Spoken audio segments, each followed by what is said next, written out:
mudah-mudahan kita bisa menginfluence juga, jangan sampai karena ingin beda terus tampilannya jadi jadi apa ya, jadi norak ya, jadi beda Dan dengan. tidak sesuai norma gitu ya Iya, Pak. karena kan kita tahu ya di berita juga ada kabar bahwa ada yang laki-laki pakai baju perempuan, bukan tidak boleh atau boleh, tapi tampil beda itu tentu ada aturan Iya, mainnya. setuju Fashion Pak. itu harus kita pahami. Iya. Mungkin kita juga perlu belajarlah sama teman-teman kita.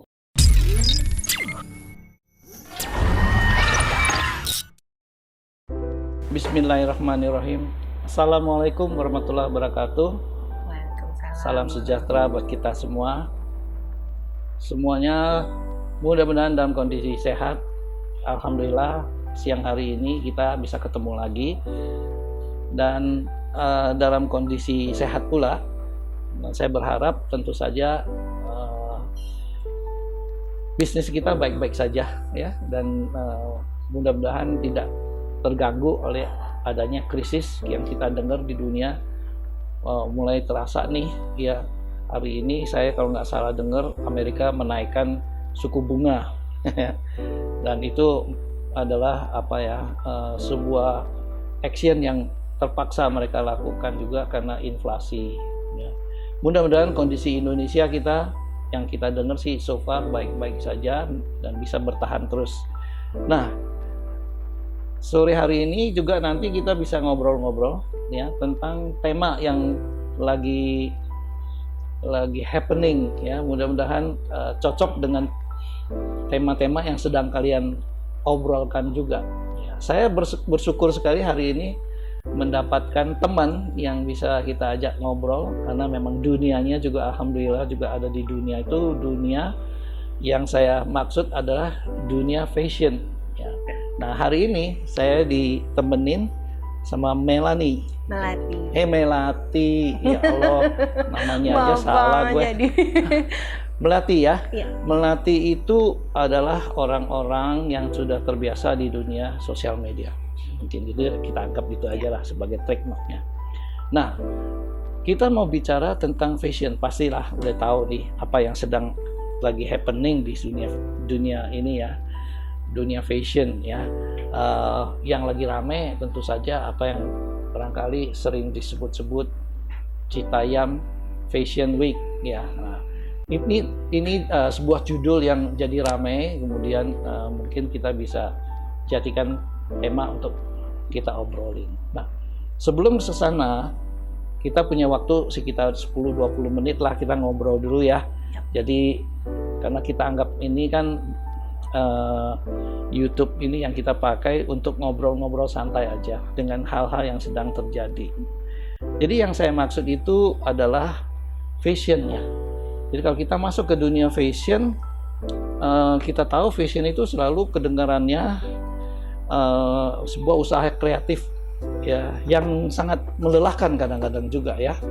Mereka yang berjuang di situ itu juga berjuang di dunia fashion juga tidak sedikit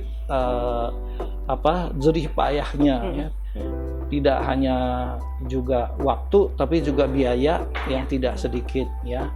Artinya juga bahwa fashion itu sebenarnya bukan hal yang murah meriah ya, tapi juga perlu kreativitas yang sangat tinggi dan juga perlu waktu yang cukup untuk trial and error ya. Nah, gaya berpakaian yang namanya fashion itu adalah satu cara untuk biasanya digunakan untuk menunjukkan ya kan, what kind of person gitu ya. Kita tahu juga ada di zaman dulu barangkali ya, atau di dunia bisnis itu ada seragam gitu ya. Nah, kita tahu bisa membedakan antara orang-orang yang tugasnya itu memang adalah seorang mekanik, dari pakaiannya sudah terlihat ya, fashionnya itu ya, walaupun memang mungkin dipaksakan, misalnya dia menggunakan pakaian yang lebih ke menjadi pelayan toko dan sebagainya. Tapi kemudian berkembanglah itu dan kita mengenali beberapa model pakaian yang juga bisa menunjukkan karakter dari pekerjaannya mereka, gitu kan. Dan yang saya maksud di sini adalah membentuk narasi-narasi tersendiri, ya. Nah, fashion ini tentu saja berkembang di setiap negara, ya kan. Dari zaman dulu sampai sekarang kita bisa lihat bagaimana orang berpakaian di zaman-zaman saat itu dan di tahun-tahun seperti itu dibandingkan dengan orang-orang yang berpakaian di zaman sekarang ini. Tapi dari situ pun kita setiap generasi itu bisa membedakan ya, antara mereka yang paham dengan fashion dengan orang-orang yang tidak mengikuti fashion. Ya, nah itu sepertinya sudah dari situ saja kita bisa membedakan adalah kelompok yang paham fashion dengan kelompok yang tidak paham fashion. Ya. Nah itu menjadi penting kadang-kadang untuk golongan level kehidupan tertentu ya. Nah di Indonesia tidak terhindarkan juga pasti ada model seperti itu. Nah saya ingin cerita sedikit, ini adalah tentang sebuah fashion yang muncul waktu itu, terjadinya di Jepang ya. Waktu itu stylenya namanya Harajuku. Nah Harajuku itu munculnya itu mungkin sebagai sebuah perlawanan dari model-model fashion yang pakemnya sudah ada. Yang basic. Ya, Basic kalau di sekali. Jepang kan macam-macam ya, bukan soal pakai baju kimono saja, tapi mereka juga mempunyai tren-tren tertentu. Ya. Kebetulan saya juga pernah melihat ke sana, maksudnya melihat di zamannya itu orang-orang Jepang. Saya sempat melihat ya, mohon maaf kamu tolong ingetin bagaimana apakah saya salah. Iya. Saya pernah melihat di sana tuh ya, di tahun-tahun tertentu ya, mungkin di tahun 90-an gitu ya. Itu karyawannya itu kalau pakai baju itu warnanya warna yang agak apa ya, soft gitu ya. Ya, apakah bukan putih tapi biasanya coklat muda gitu ya, biru muda gitu ya. Dan itu menjadi sebuah tren yang umum gitu. Kalau saya pakai baju hitam di sana saya jadi aneh sendiri, atau merah itu juga jadi aneh sendiri. Nah, Harajuku itu kalau nggak salah munculnya di antara-antara itu. Iya. Ya. Nah, tapi kemudian berkembang menjadi sebuah tren karena lumayan bagus, karena perlawanannya dari tren secara umum. Muncullah Harajuku itu. Sampai kita juga jadi pernah juga melihat kayak fashion show-nya mereka yang berjalan-jalan di Ginza dan sebagainya itu. Salah satu yang membuat kemudian orang menganggap, oh ini Harajuku. Sebetulnya bukan sih, maksudnya pakaiannya aja yang memang lebih berani. Tapi ada juga yang agak sedikit frontal gitu ya. Nah, yang frontal itu memang jadi aneh gitu ya. Ada yang mungkin pakai bajunya Sailor Moon gitu ya. Ada juga ya pakai jadi jagoan-jagoan gitu. Nah, itu Harajuku yang kemudian kita kenal sebagai sebuah model. Nah, bicara model Harajuku di Jepang ya, yang memang membentuk sebuah karakter ya, yang dihargai, sangat dihormati, karena juga pakaiannya juga dipilihnya juga tidak sembarangan ya, tidak asal. Membuat kita juga kemarin ini terkagetkan dengan Harajuku model Jakarta. Harajuku, Pak. Harajuku ya. Harajuku. Nah, itu Harajuku itu ciptaan kamu, Melanie. Ya, itu terjadi di kita. Ya. Nah, saya mulai masuk ke situ sedikit. Gara-garanya adalah seorang pemuda dengan baju kebesaran gitu ya. Mohon maaf nih ya, tidak mengatakan apa-apa, tapi memang beliau itu muncul jadi trennya karena adanya mungkin postingan YouTube. Ada beberapa pasangan lah ya yang agak menonjol waktu itu di posting lagi dan jadi tren, kemudian jadi sesuatu yang menarik gitu ya kata mereka ya. Nah, ini anak muda ini ya waktu itu ya ditanyain namanya siapa. Nah, yang kalau nggak salah namanya Bongeng istilahnya, Bongeng. Padahal apa namanya, dia sedang pacaran kalau nggak salah. Iya. Nah itu tren ceritanya ya. Iya. Ada juga pasangan lain yang namanya JJ kalau nggak salah ya, atau Tegar. Nah ini cerita-cerita menarik ini tadinya menjadi apa, sosial media menjadi tren di situ. Lalu bagaimana itu kemudian menjadi Citayam Fashion Week? Bisa kamu ceritakan bagaimana ini anak-anak terus berubah ya, menjadi sebuah tren yang kalau saya lihat zaman sekarang ini bukan karena hari Jumat sore atau Sabtu aja, itu muncul setiap sore gitu. Iya, hampir setiap sore. Kira-kira kamu bisa cerita nggak bagaimana perkembangannya dan itu bisa menjadi sebuah tren sekarang? Makasih Pak Jo, dan seneng banget bisa ngobrol sama Pak Jo di acaranya Pak Jo. Sebenarnya untuk Citayam Fashion Week ini memang menurut aku yang bukan expert juga, tapi menurut pandangan pribadi adalah awalnya memang dari viral, dari Bonge dan teman-teman. Lalu dan didukung oleh lokasi Duku Atas itu yang juga cukup viral, stationnya yang diciptakan oleh Pemprov kita cukup baik, sehingga dari keviralan itu dan ciri khas dari Bonge, JJ dan teman-teman dari cara berpakaiannya mereka yang mendorong untuk ke Citayam Fashion Week gitu. Jadi Citayam Fashion Week. Jadi dari segala banyak unsur yang mendukung untuk menjadi Citayam Fashion Week, karena sense fashionnya Bonge dan teman-teman tuh kan cukup unik gitu, nggak sestandar, bukan sama dengan anak-anak muda yang ada gitu. Jadi kayak cukup unik, dan karena viral dan lokasinya pun juga mendukung untuk berfashion show karena lokasinya juga cukup unik juga kan Pak. Jadi sehingga terbentuklah Citayam Fashion Week. Itu sih kalau dari pandangan pribadinya aku ya Pak Jo. Apa yang menjadi ciri khas mereka ya sehingga akhirnya itu seperti kelompok ini menjadi komunitasnya, lalu orang-orang baru kemudian berkumpul ke sini ya. Tapi mereka juga tidak memisahkan diri. Ini justru menambah dan menjadi makin hari makin banyak. Iya, karena di sana bisa bebas berekspresi fashion tanpa terpaku pakem fashion yang eksis gitu. Jadi bisa memadu-badankan warna yang seperti Harajuku kan memang juga block colornya juga cukup bold ya Pak. Nah di Citayam Fashion Week aku lihat kemarin beberapa fashion show itu memang mereka memang fashion yang tidak hanya fashion yang standar, bukan standar itu nggak bagus ya Pak, tapi dengan pakem fashion yang memang kalau padu padan seperti ini. Nah jadi mereka teman-teman atau anak-anak muda yang merasa ingin mengekspresikan sense of fashionnya mereka yang mungkin dianggap beda, nah itu bisa datang ke sana dan berekspresi juga.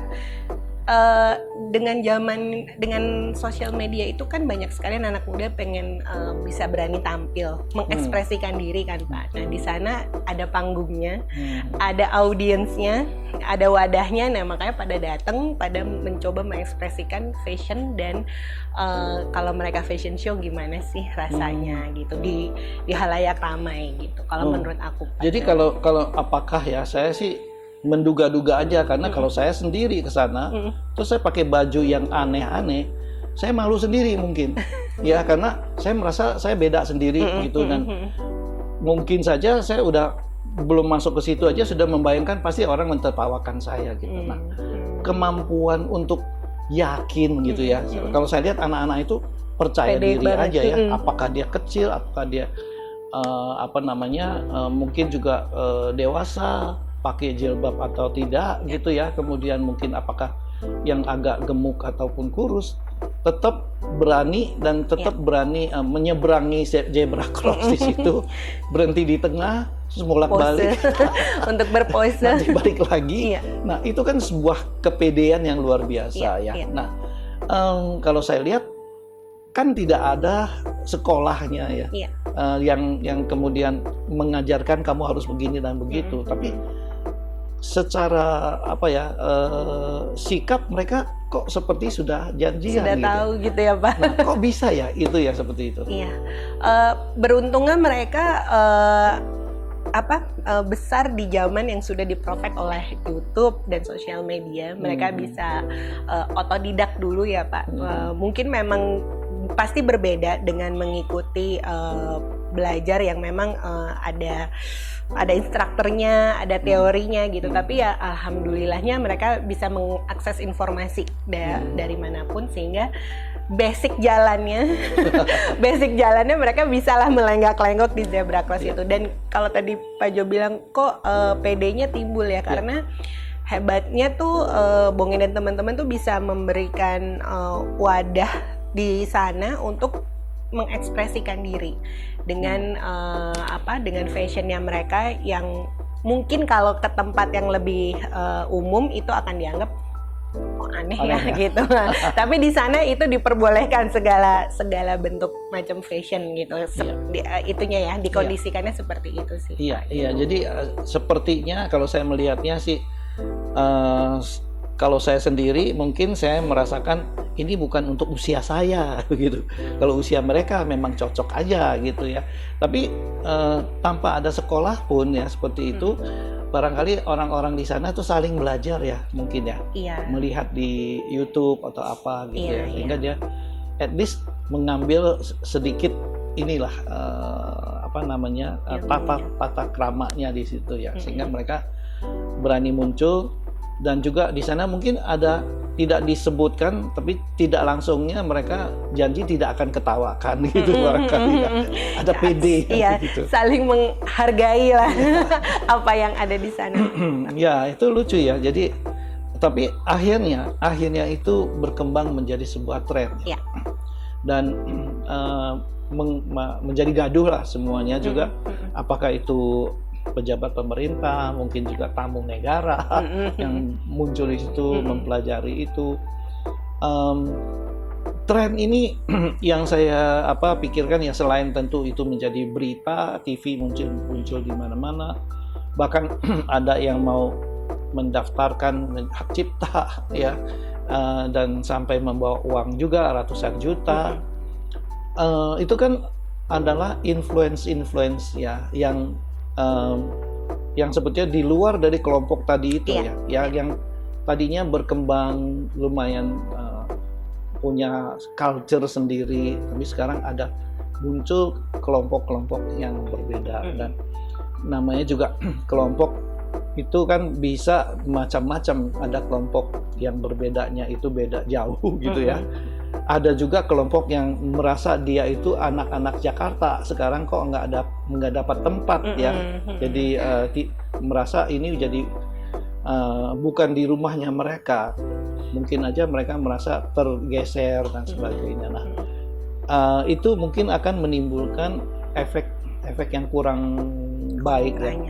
Nah, apa yang sudah dilakukan oleh komunitas ya, saya juga nggak bisa bilang pemerintah harus begini begitu ya, tapi bagaimana kita menjaganya, karena yang saya concern di sini ini adalah kan bangsa kita punya culture ya, terus ada toto kromo lah tadi ya, bagaimana harusnya kita berpakaian misalnya, kan di zaman dulu kita tahu kalau orang itu misalnya kalau pakai dasi ke kantor, ini mesti ke kantor ini ya. Sekarang ini kan sepertinya tidak jelas ya. Mereka bisa ke sana, bisa juga akan ke kantor, bisa juga akan kemana-mana yang nggak jelas. Nah, bagaimana kita bisa ya sebagai masyarakat tuh memberikan influence ya supaya hal ini tidak berubah dan juga tetap kreatif, tapi di luar dari itu culture dari bangsa kita itu bisa tetap terpelihara. Gimana, ada ini nggak sih, ada masukan nggak sih buat kamu untuk anak-anak kita itu? Kalau aku lihat kontra yang paling pertama muncul kan soal kebersihan ya Pak. Ya, itu jadi concern sekali. Setelah masyarakat ngumpul, pasti ada sampahnya yang tidak terurus. Tapi itu bukan cuma di Citayam sih, tapi memang itu isu yang emang kita masih harus kerja bareng-bareng.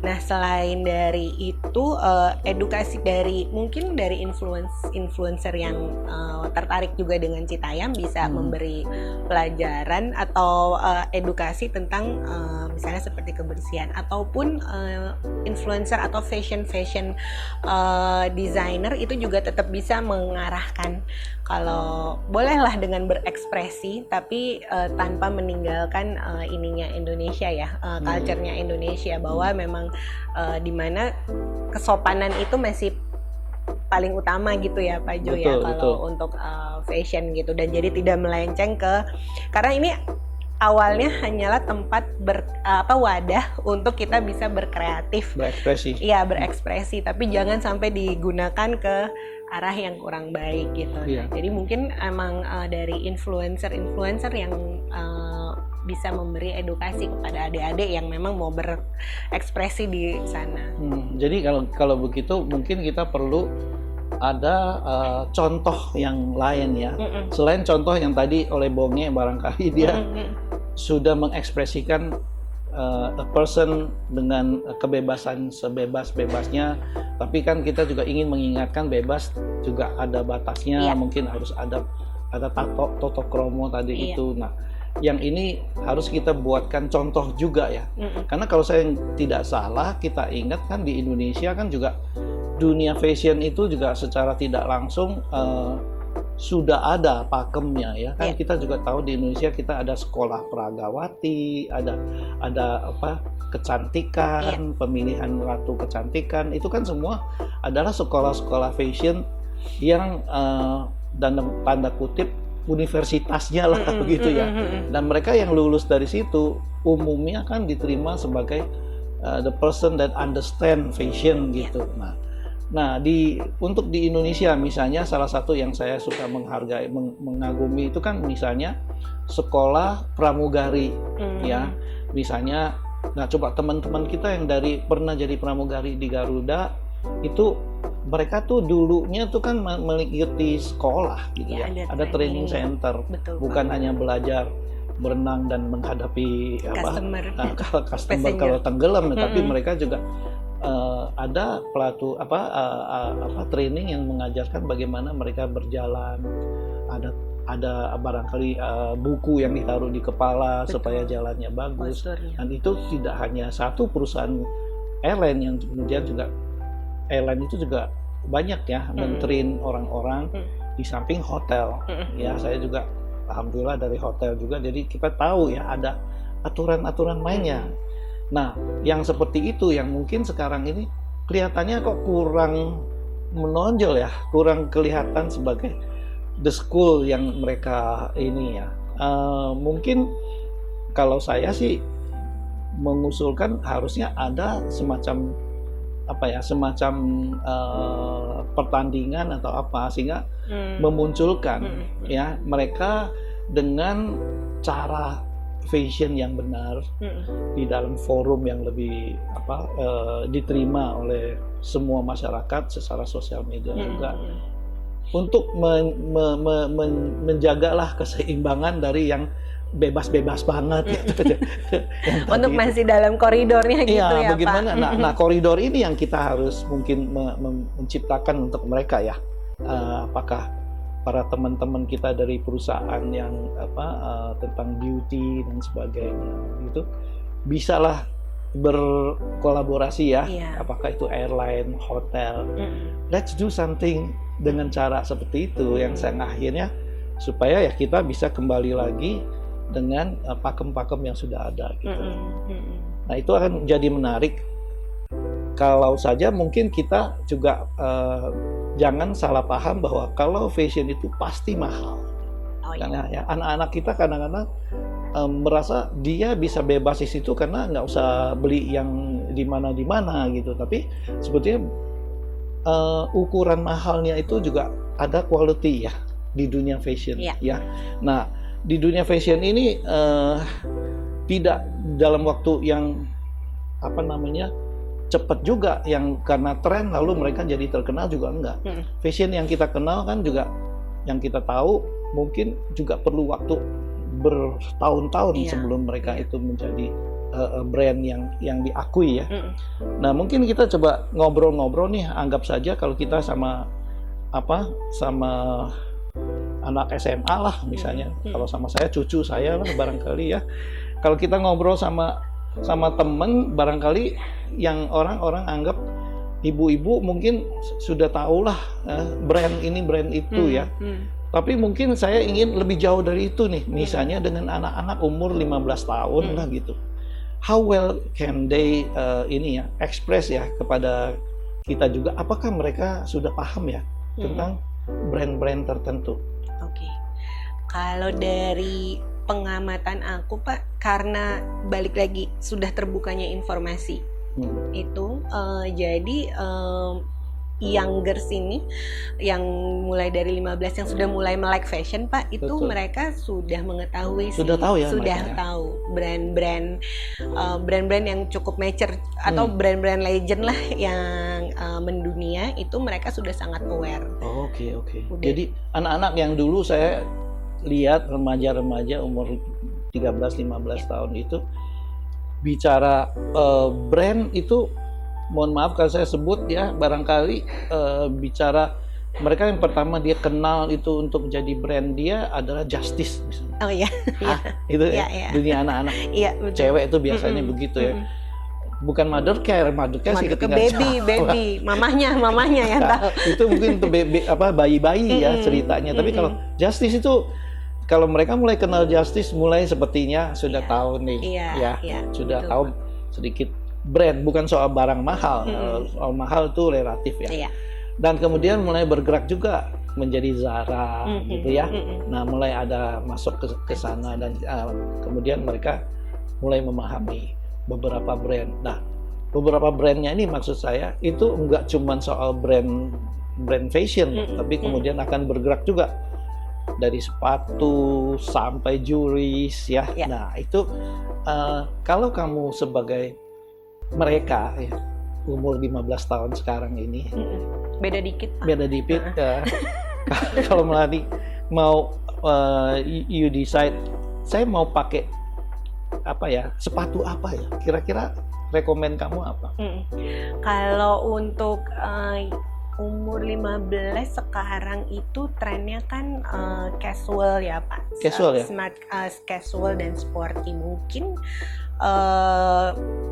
ya udah pasti kalau brand yang paling kita tahu dari dulu ada Adidas, ada Nike gitu kan. Memang Keds ya? Begitu. Sneakers ya Pak. Sneakers tuh kan mengalami pergeseran. Dulu sneakers itu memang kayak dipakai hanya untuk olahraga, hanya untuk santai, tapi sekarang bahkan udah boleh ke acara resmi pun pakai sneakers gitu. Jadi mungkin kalau untuk anak-anak umur dari 15-an itu pasti andalannya adalah sneakers ya Adidas ataupun Nike. Tapi Mas, banyak brand-brand baru yang mungkin aku pun juga udah nggak update Pak kalau untuk umur segitu gitu ya. Tapi banyak banget, dan sekarang pun produk-produk lokal juga lumayan oke juga ya Pak.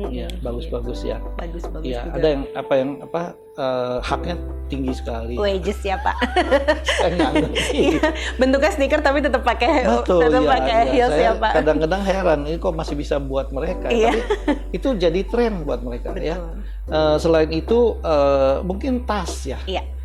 Yang menjadi, kalau laki-laki sih barangkali hanya masalah sepatu atau baju ya, tapi kalau yang cewek banyak pilihannya. Ada masalah tas gitu ya. Nah, ada brand-brand tertentu nggak sih yang mereka idam-idamkan ya? Karena kalau kita bicara ibu-ibu sih banyak lah ya, itu memang dunianya mereka. Tapi saya ingin bicara anak-anak umur 15 tahun itu, mereka sukanya belanja apa? Mungkin tidak seperti ibunya kemana-mana mungkin bawa tas gede ya, tapi mereka kadang-kadang bawa tas kecil saja. Dan sangat fashion itu sekali. Nah, kira-kira ada brand-brand tertentu di dunia tas ini? Kalau di sekarang itu brand maker Pak, brand kayak Gucci, brand kayak LV itu juga mereka membesarkan range umurnya. Oh, disesuaikan juga ya? Iya, ada jadi pilihannya. kalau dulu memang hanya untuk udah eksekutif mungkin ya Pak, yang memang sudah bekerja, sekarang mereka juga membesarkan range untuk yang lebih muda Untuk lagi. anak-anaknya. Iya, jadi kalau diidam-idamkan, aku rasa semua perempuan mengidamkan brand-brand itu aja ya Pak, gitu kan. Udah pasti brandnya yang tadi aku sebut-sebut tadi. Nah tapi mungkin akan ada nanti seperti sekarang tuh ada Kate Spade, ada Michael Kors, ada Coach brand Amerika yang kualitasnya juga cukup baik dan modelnya juga masuk ke untuk anak-anak yang lebih muda lagi dan sesuai budget Pak. Nah soal usia ini juga sebetulnya jadi penting ya, karena kita dulu membayangkan fashion itu kalau saya sih usianya kan baby boomers ya, jadi membayangkan tuh kalau yang mengerti brand itu harus ibu-ibu gitu ya. Padahal sekarang ini kan remaja itu punya brand juga yang mereka inginkan dan bahkan bisa bersaing dengan ibunya ya, karena memang bukan soal mahalnya, tapi memang brand yang buat mereka itu dunianya mereka gitu ya. Misalnya Dior gitu ya, itu banyak menjadi pilihan remaja gitu ya. Kemudian padahal di zaman saya mungkin saya melihatnya harus Hermes atau apa gitu ya. Padahal untuk Hermes ada pilihannya juga gitu ya, untuk ukuran yang khusus remaja. Nah selain dari itu ya, Louis Vuitton dan sebagainya, ada juga sesuatu yang kadang-kadang kita sebetulnya perlu diskusi juga, karena supaya memahami itu ada produk yang kadang-kadang kita ingatnya ini barang mahal, tapi sebetulnya di dunia mereka, di dunia fashion itu juga ada produk-produk yang bisa menjadi pilihan mereka untuk menemani jalan-jalannya dan sebagainya. Jadi tadi kan misalnya tas, sepatu, itu kan sebetulnya juga bisa dipakai untuk shopping atau apa ya, bukan dia harus ke pesta untuk pakai barang itu. Nah ada barang lain yang juga menjadi teman mereka itu dalam interaksi sehari-hari, itu jewelries. Nah apakah ada brand-brand yang bisa kita rekomend juga untuk mereka? Jadi ini mungkin kita ngobrolnya dari Citayam menjadi sehari-harinya kita lah. Mereka mungkin anak-anak itu yang sekarang kita temukan barangkali di mall-mall yang bagus, yang besar ya. Jangan sampai mereka juga tampilan mereka juga jadi bingung karena ada Citayam di sana. Tapi di sini mereka juga punya dunia yang mau kita akomodir juga. Nah, jewelries di dunia jewelries ini apakah ada barang-barang yang rekomend kita untuk mereka misalnya dunianya? Kalau jewelries tuh berarti bisa earring, gelang, tapi yang kayak Mas have itu watch Pak. Kayaknya watch itu mereka pasti sekarang itu trennya adalah sehat. Watch yang bisa sehat, jadi bisa itu Apple Watch kalau memang pengguna iOS atau memang Samsung, atau juga seperti Garmin, Xiaomi gitu yang memang karena kan alhamdulillahnya dia punya kegiatan lifestyle, healthy lifestyle tadi gitu. Jadi kayaknya itu Pak sekarang yang lagi tren. Jadi yang must have-nya itu adalah itu si watch tadi itu. Setelah itu memang mereka berekspresi di aksesoris earring ataupun necklace kalung. Nah itu kalau brand sekarang tuh banyak banget Pak, jadi aku kayaknya nggak bisa mention, bahkan dari brand yang memang terkenal banget dari zaman dulunya sampai brand yang baru-baru muncul tapi punya kualitas yang cukup bagus. Jadi si adik-adik ini sih bisa benar-benar melihat mana yang menginikan dirinya, personalnya dia. Dengan karakternya dia ya, bukan soal harganya, tapi ya kalau ada yang mahal tentu ada juga yang murah ya. Tapi cocok tidak dengan karakternya mereka ya. Kita juga tahu ada Tiffany, ada macam-macam yang harganya juga waktu itu sudah nomor 1 gitu. Tapi tidak berarti itu harus kalau memang tidak cocok dengan karakter kita gitu ya. Itu luar biasa ya. Jadi ini waktu kita juga sudah habis. Wah, tidak berasa. Tidak berasa ya. Tidak berasa. Tapi memang dari tadi kita bicara brand yang luar biasa itu, ada Hermes, ada Dior. kita berharap sih anak-anak kita itu memahami juga ya. Jadi enggak cuman ikut Citayam Fashion Week itu sekedar ingin berbeda-beda ataupun punya tampil beda, warna beda, tapi tujuan utamanya adalah tampil dengan karakter kita yang cocok gitu ya. Jadi bukan soal di mana tempatnya dan kamu punya outfit seperti apa, tapi adalah kesesuaian lah dengan usia kita ya. Iya, dan personal kita. Mudah-mudahan kita bisa menginfluence juga, jangan sampai karena ingin beda terus tampilannya jadi jadi norak ya, jadi beda dan tidak sesuai norma gitu ya, iya, Pak. karena kan kita tahu ya di berita juga ada kabar bahwa ada yang laki-laki pakai baju perempuan, bukan tidak boleh atau boleh, tapi tampil beda itu tentu ada aturan mainnya. Fashion itu harus kita pahami. Mungkin kita juga perlu belajarlah sama teman-teman kita. Kenapa kita melihat peragawati kita dengan cantik-cantik? Karena mereka tahu apa yang harus dia tempatkan ya di tempatnya, misalnya facial make up-nya dan sebagainya. Dan nomor satu ukurannya, kalau saya suka menghargai itu, mudah sekali adalah mengukur pramugari ya yang ada di airline itu. Rata-rata sudah benar gitu ya, the way they treat themselves ya. Nah, mudah-mudahan itu juga bisa menginfluence teman-teman untuk belajar juga dari dunia itu ya. Terus mengupgrade skillnya ya, Pak. Jadi thank you. Terima kasih banyak Pak Jo. Sampai ketemu nanti, kita barangkali kalau ada tren lain lagi kita ngobrolkan. Mudah-mudahan apa yang kita sampaikan hari ini ada manfaatnya dan anak-anak kita tetap bisa berekspresi di Citayam, tidak merasa merendah diri, tapi juga tetap bisa menghargai produk-produk yang mungkin soal harga sedikit lebih mahal, tempat lebih mentereng, tapi wajar ya. Mudah-mudahan budaya kita tetap terjaga baik. Ya. Terima kasih Pak Jo. Thank you, Melanie. Thank you. Assalamualaikum warahmatullahi wabarakatuh.